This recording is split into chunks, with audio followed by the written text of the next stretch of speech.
Chrollo versus the Zoldycks is a perfect example of how Togashi uses anti-climaxes to create more interesting and more exciting battles and character dynamics than if the fight actually concluded, right?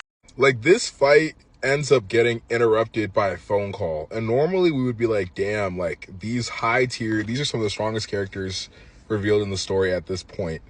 And a phone call just coming in and ending the fight, like, in another series, we'd be like, damn, that's fucking lame. But this battle, because of the history between these characters, Chrollo had been hyped up through Silva, who told Killua, yo, like, the Phantom Troop, like, they're not worth the money to kill them, which itself is interesting, right? Because he didn't say I can't kill them, he said they're not worth the money, but that is his highest compliment. Like, the way Togashi even structured that bit of aura lobbing itself is good. Like, it wasn't just oh yeah, they're strong aura lob. Like, he put mystery and intrigue in the aura lob, and he does that throughout this fight. Because it's a 2v1, Chrollo is kind of holding his own, but at the same time, he's getting kind of like cornered.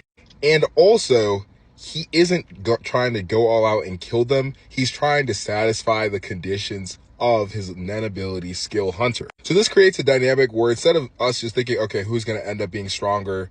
Is the conclusion going to be Chrollo stronger or the Zoldycks?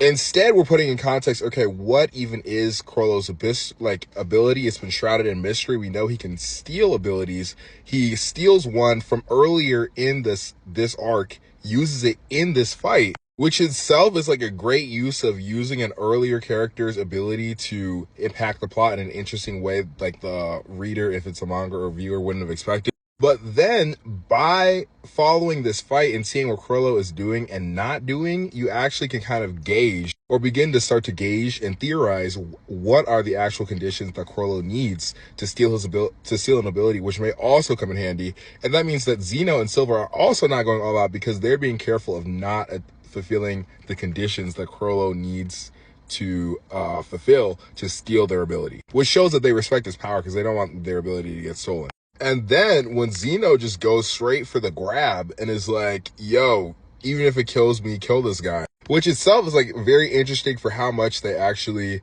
care and value about their job, because they don't want to kill him for free. They don't think it's really worth it. But at the same time, if they're assigned a job, which they don't even enjoy killing, it's just work for them, but they are going to put everything on the line to do their job. Like, they respect the craft, even if they don't necessarily like take pleasure in the craft of killing people. And then that line at the end where Chrollo's like, who do you think would have won? Just me and you, Zeno. Zeno says me, but not if you were actually trying to kill me. Intriguing aura lob, right?